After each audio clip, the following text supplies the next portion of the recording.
Hi, my name is Octai. This video is about the top 10 dwarf planets in the solar system. By size, not mass. This is a nice picture. It's a group photo of all the big objects in the solar system.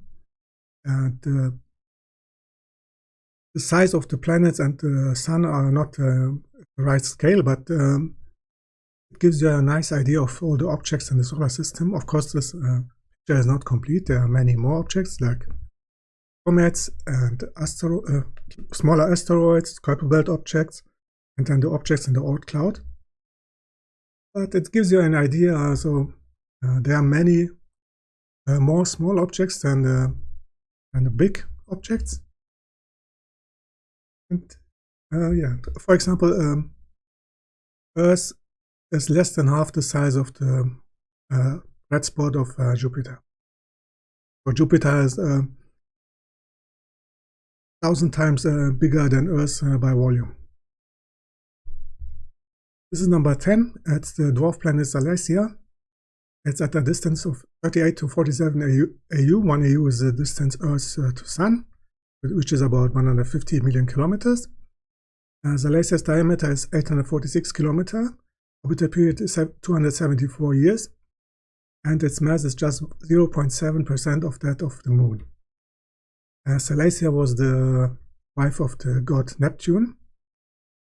And this dwarf planet is a Kuiper belt object. It's outer regions of the solar system. Density is just 1.5 grams per cubic centimeter. For comparison, Moon's density is about 3.3 grams per cubic centimeter, and Earth is 5.5 grams per cubic centimeter. This dwarf planet has a moon Actaea with a diameter of 286 kilometers. And it's at a distance of 5,619 kilometers, orbits Salacia with an orbital period of 5 days. This is number 9, Orcus. It's at a distance of 30 to 48 AU, which means it has an elliptic orbit. Its diameter is 910 kilometers. This is a picture of the Hubble mission. Several pictures were put together in an animation. Its orbital period is 247 years. It's again a Kuiper belt object. It's in a resonance with Neptune 2 to 3, which means 2 orbits of Orcus take the same time as 3 orbits of Neptune, which is 494 years. Orcus has a moon which is about half its size. It's called Vanth, with a diameter of 475 kilometers. It orbits Orcus at a distance of 9,030 kilometers with an orbital period of 9.5 days. This is number 8, Ceres. It's located at 2.8 AU distance. Its diameter is 946 kilometers, orbital period 4.6 years. Ceres was discovered by Giuseppe Piazzi in 1801. It's the biggest object in the asteroid belt. And you can see it is heavily cratered, and there are several white spots.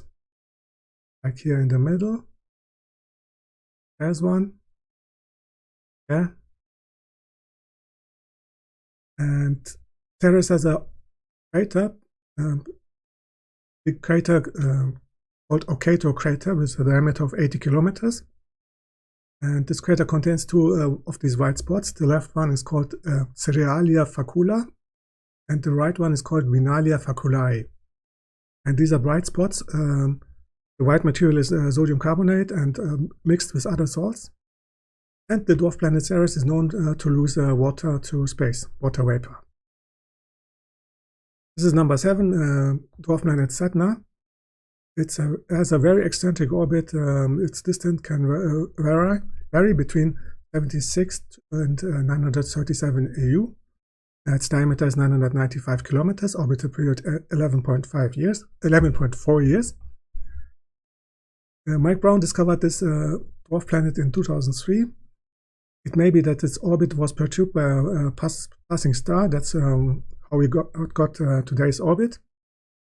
And this dwarf planet was discovered because it is in a section of its orbit which is very close to the Sun. If it were in an further distant section, it wouldn't have been found. and that's why there may be 40 to 120 more Sednoid objects in the outer solar system.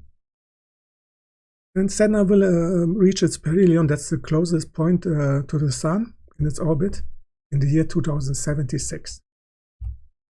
This is the dwarf planet Quaoar, number 6, diameter 1,110 kilometers, orbital period 289 years. It was discovered by Chad Trujillo and Mike Brown in 2002. Quaoar has a moon, its name is Weywot, with a diameter of 170 kilometers.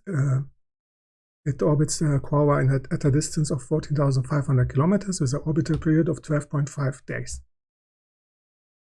This is number 5, Gonggong. Its distance is 34 to 101 AU. Its diameter is 530 kilometers, orbital period 553 years. Gonggong was discovered in 2007. The name is Gonggong is the name of the water god in Chinese mythology. Gonggong is known to have a tiny moon. Its name is Xiangliu. Its diameter is less than 100 kilometers, and its orbital period is 25 days. This is number 4, dwarf planet Makemake. Its distance is between 38 and 53 astronomical units. Its diameter is 1430 kilometers, orbital period 306 years. Makemake was discovered in 2005. The name is the creator of humanity in the midst of the native people of Easter Island. Makemake is a Kuiper belt object. The reddish color comes from Solins, probably. And this dwarf planet has also a moon. Its name is MK2. Its diameter is 175 kilometers. And its orbital period is 12 days. This is number 3, Haumea. Its distance is 35 to 52 AU. Its diameter is 1632 kilometers. Orbital period 284 years. And it has just 5.5% of Moon's mass. Haumea was discovered in 2004. Its name comes from a Hawaiian goddess of childbirth. It has this egg-shell because of its short rotation period of 4 hours and its high rotation speed. And you can see there's a red spot. This could be again Solins. Haumea is known to have a ring at a distance of 2,287 kilometers, which is very unusual for such a small planet. And it is known for its orbital resonance of 7 to 12 with Neptune. These are the moons of Haumea. One is Hayaka, with a diameter of 310 kilometers, and the second is Namaka, a diameter 85 kilometers. And both are names from of Hawaiian goddesses. This is number 2, Eris. Its distance is 38 to 97 astronomical units. Its diameter is 2,326 kilometers, orbital period 558 years. It has just 22% of Moon's mass. You can see in the picture this moving spot, that's Eris. Eris was discovered in 2005. It is the name of a Greek goddess of strife and discord. By mass, Eris is the number 1 dwarf planet in the solar system. It is a Trans-Neptunian object. Its orbit is inclined by 44 degrees to the ecliptic, which is the orbital plane of the Earth around the Sun. Eris is also known to have a moon, which is at the right of this picture. It's a gray object. Its name is Dysnomia, which was a daughter of the goddess Eris. Dysnomia's diameter is 700 kilometers and orbital period 15.8 days. Both Dysnomia and Eris show a double synchronous rotation, which means they both show each other the same side at all times. This is number 1 dwarf planet in the solar system, Pluto, of course. Its distance is from 30 to 49 astronomical units. Its diameter is 2,377 kilometers, orbital period 248 years.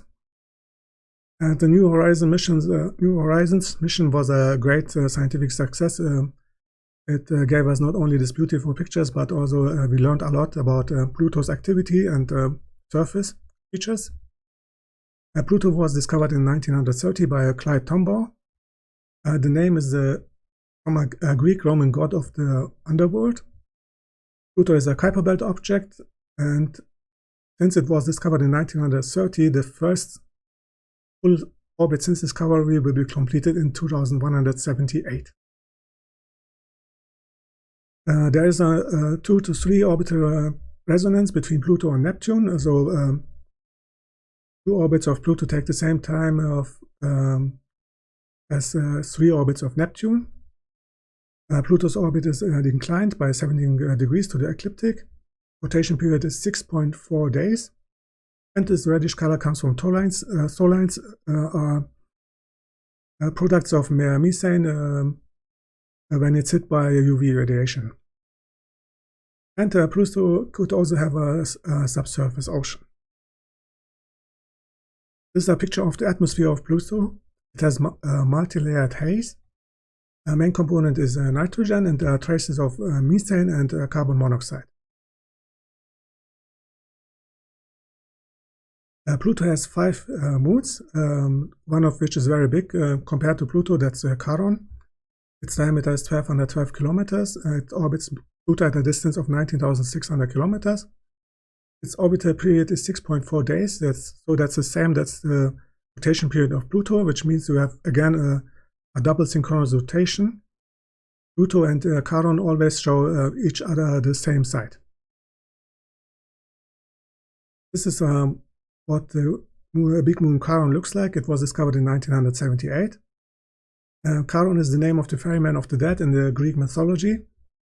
You can see it has a dark polar cap, reddish polar cap that comes from soul lines. The origin may be cryovolcanoes on Charon, or they may have come from Pluto. This is a picture of the other 4 small moons. You can see the scale. This is 10 kilometers. This is 10 miles. The other 4 moons, Styx, Nix, Kerberos, and Hydra, are very small, tiny moons. So this is a system of 5 moons. Here's a comparison of the Trans-Neptunian objects with Earth and Moon. And dwarf planets, yes, they have a solid surface like the terrestrial planets, but in every other category they are different. For example, they are different in size, they are at different locations in the solar system, they have a different density, different orientation of the orbital plane. And that's why it makes sense to categorize them at its own category, call them dwarf planets. That does not diminish their scientific value. Actually, they are very valuable scientifically. For example, they are much more geologically active than previously expected. And we will soon, in the future, we will learn more about these fascinating objects, and dwarf planets are really special. And that was today's video about dwarf planets. Thank you for watching. Have a nice day. Bye-bye.